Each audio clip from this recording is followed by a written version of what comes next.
மொட்டவெண்ட முல்லை வாசமாய் வீசியது போல் சிட்டுக்குருவியாய் நான் சிறகடிக்கும் போதெல்லாம் என் இதழில் நுழைந்து வயதை குறைக்கும் வாலிப தமிழே உன்னை வணங்குகிறேன்.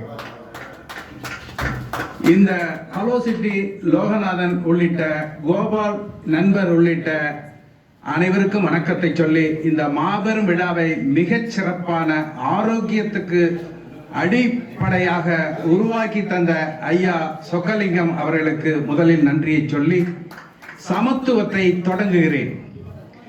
இங்கே சமத்துவபுரம் இருக்கிறது, ஆனால் பக்கத்து வீட்டு கதவுகள் ஆள் பார்த்துதான் திறக்கப்படுகிறது.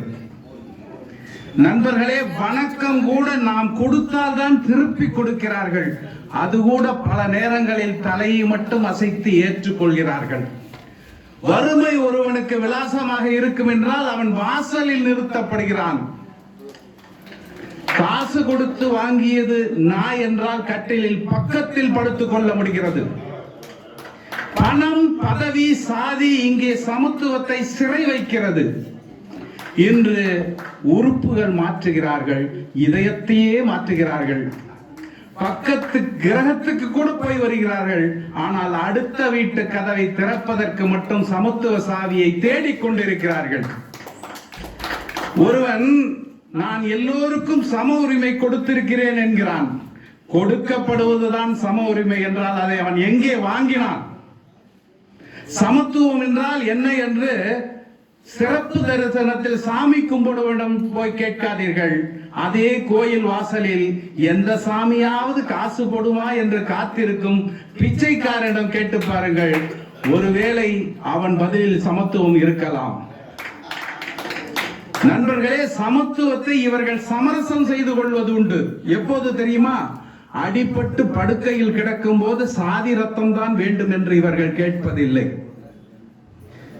எல்லோரையும் சமமாக நினைப்பவன் தான் உயிரோடு இருப்பவன் என்கிறார் வள்ளுவர்.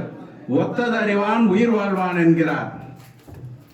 தன் தங்கையின் காதலுக்காக, மகளின் காதலுக்காக ஒருவனை கொன்றுவிட்டு சிறையில் பிணமாக வாழ்ந்து கொண்டிருக்கிறார்கள் பலர். சமத்துவம் எப்படி இருக்கும்? இரண்டு கைகளையும் நீட்டி யாசகம் கேட்டபோது துப்பிய எச்சிலை கூட துடைத்து விட்டு இதை நான் நீங்கள் எனக்கு கொடுத்ததாக ஏற்றுக்கொள்கிறேன், கொண்டு போய் கொடுப்பதற்கு என் குழந்தைகளுக்கு ஏதாவது கொடுங்கள் என்று அன்னை தெரசா கேட்டபோது அவர் விழிகளில் கைகளில் சமத்துவம் இருந்திருக்கும். இந்த தேசம் சுதந்திரம் பெற்ற போது அந்த விழாவை புறக்கணித்தாராம் காந்தி. காரணம் கேட்டபோது அவர் சொன்னது, அங்கே இந்திய கொடி மேலே ஏறும் மகிழ்ச்சிதான், இன்னொரு தேசத்தின் கொடி கீழே இறங்கும் அதுவும் மகிழ்ச்சிதான், ஆனால் அது எல்லோருக்கும் மகிழ்ச்சியை தருமா? இந்த நாட்டை ஆண்டுகள் பல ஆண்ட அந்த தேசத்தின் பிரதிநிதியாக மவுண்ட் பேட்டன் அங்கே நிற்பார். தன் தேசத்தின் கொடிகள் இறங்கும் போது அவர்கள் கண்கள் கலங்கலாம், மனம் வருந்தலாம்.